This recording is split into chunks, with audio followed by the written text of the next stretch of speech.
Hi, welcome back. So we're here in Photoshop still, and I've created some extra boxes at the same scale and orthographic projection as the first cube that I made up here in the corner. So you can see that because all of my vertical lines are parallel, and because anything that's straight um, and horizontal reads as flat ground, um, that if I start playing around with any of those axes, they don't read as a different orthographic projection. They read as a rotated object within the same projection. So this object here reads as a sloping downward hill next to this flat cube. So I'm going to export this whole image as a single flat image into into Unity, and I'm going to start chopping it up when I get there. One thing you need to be careful of if you're doing this yourself is that you have a clear rectangular selection around each object. So it can be tempting to fill up an empty space like this, but Unity will read sprites within rectangles. So if you have a corner of another sprite sticking in here, it will be cropped along with this hill here. So I'm just going to save that now as a PNG file. So I'll go File, Save As, and I'm going to save it here in this in our custom folder within Assets. I've created this environment placeholder. So I'm going to save that as a PNG file, and I'll call it Begin 18. And if we go back to Unity, it appears here in Unity. So let me just delete that for a second. So in Unity, in this environment placeholder folder, we have this begin 18 file, and it's created this. So this first icon you're seeing here is the texture itself, the image file, and this rectangle icon is the sprite that's contained inside of that. So that's just a portion of the texture plus a rectangular set of coordinates to mark out what's being used as a sprite. And it defaults to using the entire image as a sprite. So if I pull that image in there, the whole thing comes in as one. And you can see it's a little blurry, so I'm going to just click here and turn MIP mapping off and apply that. And we have the same level of crispness as we have in our other original file. But you can see that if I place that under the character's feet, she appears to be standing on it. Okay, it looks like that character is grounded properly on that object, and likewise that reads as a sloping hill. But the upward facing hill looks a bit weird. Everything goes flat like a cut out paper collage that doesn't really read as a hill because her feet are appearing in front of it, and they shouldn't. So we're going to have to start talking about Z order, just as we did with Photoshop layers and as we did with body parts in Spriter. We're going to have to do the same thing here with all of our sprites in Unity. So most 2D programs have some kind of Z order solution somewhere, and Unity has its own within the sprites. So they're here under sorting layers and layer orders. I'm not going to do that in this lesson, though. What I want to do here is to chop this up into individual objects that we can then place as single blocks. So what we need to do is I'm just going to delete this begin 18 again here, and I'm going to click on the file itself, and you see here under texture type under the inspector, it's imported as a sprite for use with 2D games and UI objects. It's imported as a single object, so we're going to change it to a multiple object because it's got multiple images that we want to get out of it, and hit sprite editor.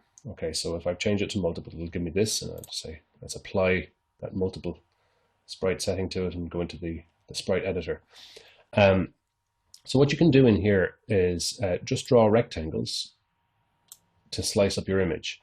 And if you've drawn a rectangle, you can trim any Anything that's got a 0 alpha value will be trimmed away until it fits around the object snugly. So I'm going to also they'll go up here to the slice drop down, and it'll do automatic slicing for you. So I'm just going to slice everything, and it says you'll get more accurate results if you do it manually, but I'm confident that this is okay because they're very clean edged. There's a good gap between the objects, and I was careful to place them so that there were no overlaps within their bounding boxes. So next thing I want to do is name them all. So I'm like, they're all just called begin 18 after the file, but I want to call them platform. Now it would probably make my life a bit easier if I called them all, platform cube, platform hill, or something like that. But for the moment, I'm just going to leave them platform and the number. So I'm just going to Control C on that platform there and paste that in to each of their names.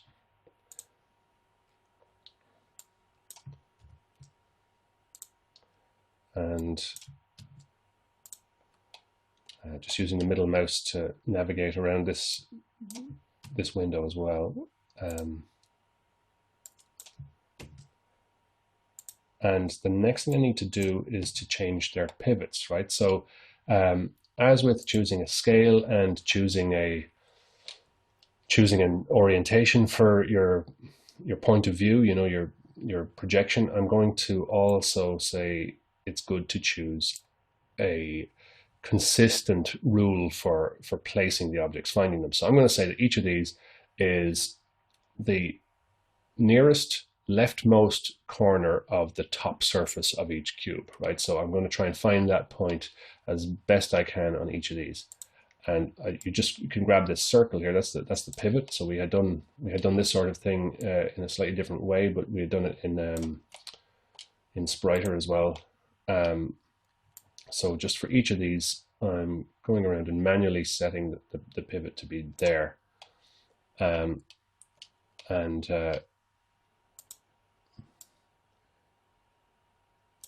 We're definitely going to have to deal with the Z order for these hills, because there's no way that it's going to look right bringing a character in on that.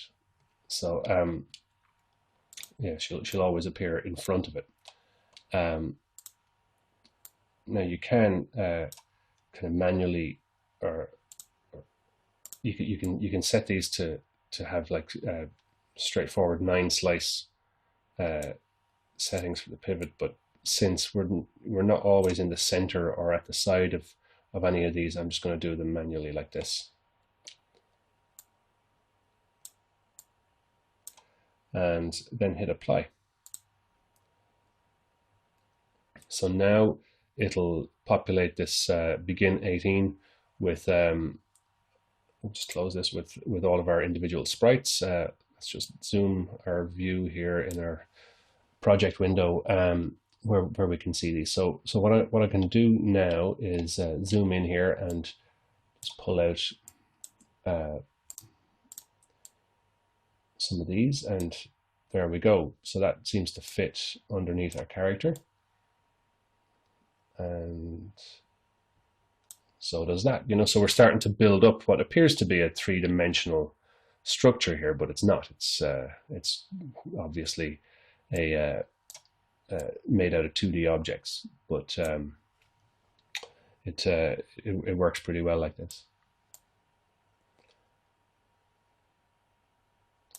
So in the next lesson now, we want to start preparing these objects in relation to their Z orders and sorting them so that the environment appears at the right side to the front and the back of our character. Okay, so see you in the next lesson.